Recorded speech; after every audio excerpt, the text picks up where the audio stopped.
بیان فرمایا گیا یا ایھا الذین آمنوا، اے ایمان والو، اذا قمتم الی الصلاۃ، جب تم نماز کے لیے کھڑے ہو جاؤ یا پھر نماز کے لیے چلنے لگو، نماز کے لیے جانے لگو، تو فرمایا فاغسلوا وجوہکم، اپنے چہرے کو دھل لو۔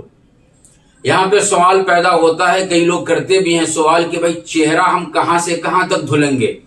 تو فقہائے کرام نے بیان فرمایا کہ چہرہ پیشانی کے بال سے، یعنی سر کا بال جہاں سے نکلنا شروع ہوتا ہے پیشانی کے طرف سے، وہاں سے لے کر کے یہ ٹھوڑی کے نیچے تک، ایک کان کے لو سے دوسرے کان کے لو تک، یہ جو درمیان کا حصہ ہے یہ چہرے کے اندر داخل ہے۔